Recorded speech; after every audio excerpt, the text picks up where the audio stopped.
എനിക്ക് നിങ്ങളോട് പറയാനുള്ളത്, നിങ്ങളൊരു ദരിദ്രനായി ജനിച്ചതിൽ നിങ്ങൾ സന്തോഷിക്കണം. കാരണം നിങ്ങളുടെ സ്വപ്നങ്ങൾക്കും നിങ്ങളുടെ ഡ്രീമിനും അതുപോലെ തന്നെ നിങ്ങളുടെ ചിന്തകൾക്കും അതിരുകളില്ല കേട്ടോ. അത് എപ്പോഴും നിങ്ങൾ മനസ്സിലാക്കണം. അതൊരു യാഥാർത്ഥ്യമാണ്. അത് മാത്രം നിങ്ങൾ ചിന്തിച്ചാൽ മതി.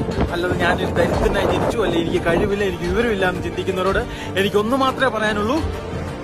നിങ്ങൾ എന്തു കാര്യം നിങ്ങൾ സ്വപ്നം കാണുന്നോ അല്ലെ എന്തെങ്കിലും നിങ്ങൾ നേടാൻ ശ്രമിക്കുന്നോ അതിനുവേണ്ടി നിങ്ങൾ പരിശ്രമിക്കുക. വിദ്യാഭ്യാസമോ മറ്റൊന്നും അതിനാവശ്യമില്ല.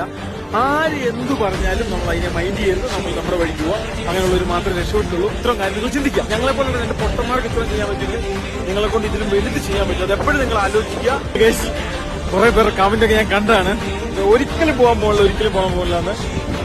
അന്ന് ഞങ്ങൾ താത്തോപ്പാനി വെച്ച് ഓമനിയുണ്ട് ഗൈസ്. അന്ന് ഈ കാണുന്ന ടി നെപ്പോളിയൻ സെൻട്രൽ ജയിലിൽ കിടക്കുമായിരുന്നു. ആ സമയത്താണ് ഞങ്ങൾ പറഞ്ഞത് ഞങ്ങൾ ഒരിക്കൽ ഈ കാണുന്ന ചൈന വഴി പോയിരിക്കുന്നു. അത് ഞങ്ങൾ സാധിച്ചു.